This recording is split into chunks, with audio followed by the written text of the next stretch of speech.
ഈ അമ്മയോടൊപ്പം പരിപാടി തുടങ്ങി ഈ വർഷം വരുമ്പോൾ 14ാമത്തെ വർഷമാണ്. ഞാൻ പഞ്ചായത്ത് പ്രസിഡന്റ് ആയിരുന്നപ്പോൾ തുടങ്ങി, മുനിസിപ്പൽ ചെയർമാനായപ്പോൾ അത് കണ്ടിന്യൂ ചെയ്തു. 2020 നമ്മുടെ കാലാവധി കഴിഞ്ഞു. എങ്കിലും അത് മുടങ്ങാതെ പ്രിയപ്പെട്ട ശ്രീ ഉമ്മൻചാണ്ടി സാർ ബാംഗ്ലൂരായിരുന്ന എന്ന സമയത്ത് എന്നോട് പറഞ്ഞു, ഒരു കാരണവശാലും ഇത് നിർത്തരുത്.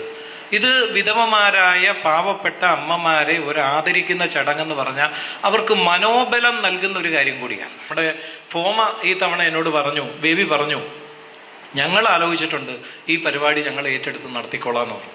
കഴിഞ്ഞ തവണ ബേബി പ്രസിഡന്റായിട്ട് ചാർജ് എടുത്തപ്പോൾ ബേബി പറഞ്ഞു, ഈ കഴിഞ്ഞ തവണത്തേൽ ഞാനും പങ്കാളിയാകാം എന്ന് പറഞ്ഞ് ഫോമയും ബേബിയും പങ്കാളിയായി. ഈ തവണ അഭിമാനത്തോടെ പറയുന്നു, ഈ അമ്മയോടൊപ്പം പരിപാടി മുഴുവൻ ഏറ്റെടുത്ത് നടപ്പിലാക്കുന്നത് പ്രിയപ്പെട്ട ബേബി സാറിന്റെ നേതൃത്വത്തിലുള്ള ഫോമയാണ് എന്ന കാര്യത്തിൽ യാതൊരു സംശയമില്ല. അതാണ് കാരുണ്യം.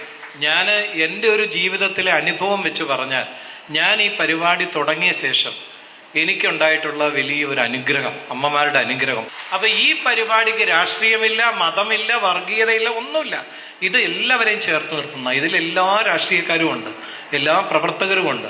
അമ്മമാരുടെ കണ്ണീരൊപ്പാൻ നടത്തുന്ന ഈ പരിപാടിക്ക് തീർച്ചയായിട്ടും വലിയ ഒരു ഗ്രേസ് ആണുള്ളത്.